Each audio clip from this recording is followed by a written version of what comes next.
This review's on the movie Indiana Jones and the Dial of Destiny. I'm the anger guy, and I'm going to tell you like it is. What does continental drift have to do with traveling through time? Nothing! When I heard continental drift, I thought immediately, that has nothing to do with actual time travel. The continental drift was mentioned for 3 reasons in this movie. Number 1, to appease the narrative. Number 2, the younger generation that loves Marvel movies were acknowledged. And last but not least, to create plot holes. In 2,000 some years, the continents would have only moved inches or just yards. I don't know, I'm not an archaeologist, if Archimedes discovered a known vortex at a certain time. How did Archimedes get in that time travel fissure if that was supposed to be happening during the battle at that certain time? Does he have a big ladder? Does he invent a balloon and float up? I don't know.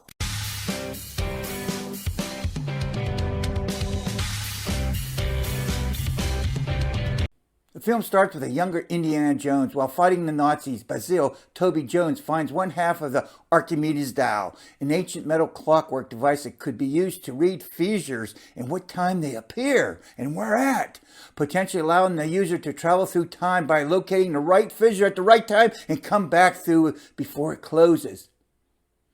Now it's 1969. A much older Indiana Jones has to wake up to the new world because it's moving on without him. People are finally understanding the 1967 Beatles album, The Magical Mystery Tour. Apollo 11 has landed on the moon, protesting around the nation because Vietnam has reached new lows in the public eye. But Indy doesn't want to admit time marches on because he thinks his students should be more interested with ancient history.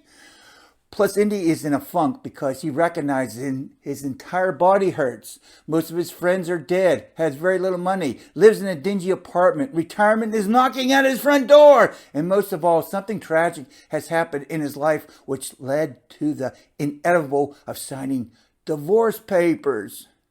After his retirement party, Phoebe Waller-Bridge, notable for being the creator, head writer, and star for the comedian series Fleabag, is Indy's godchild, who was bestowed on him from Basil, his friend from years ago. After reading all her dad's notes, is now inquiring Indy about the half of the Archimedes dial.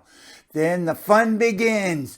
Nazis show up, hunting for the one half of the Archimedes dial, killing everyone who gets in their way. Helena betrays Jones, and now Indy has to run as fast as his old body can carry him. Oh my. Later on in the film, though, Indy, Helena, and Teddy, Ethan, Isidore finds out they need to find the Graphicus, the direction to the other half of the Archimedes dial. Of course, the Graphicus was coded in 2 possible ciphers, polybius, square, or linear B, to find the location of the other half of the Archimedes dial.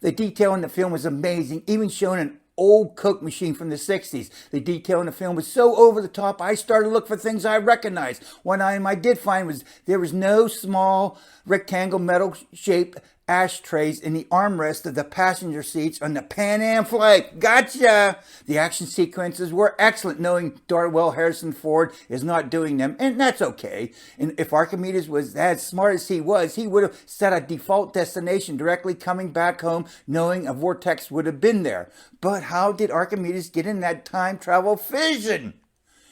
He had to get inside somehow, because when Indiana Jones and Helena were searching for the other half of the Archimedes dial, Indiana Jones found a watch on Archimedes' skeleton in the ancient ruins, which meant Archimedes' dial did actually work. But how did he get in that vortex? I'm just messing with you. out of an alphabetic score and can't look past the many plot holes, I give the film Indiana Jones and the Dial of Destiny a B. Because in 1981, as a family, we went to the theater and all of us enjoyed the hell out of the movie, Indiana Jones and the Raiders of the Lost Ark. Thank you for subscribing. Appreciate your viewing and value your comments. Thank you.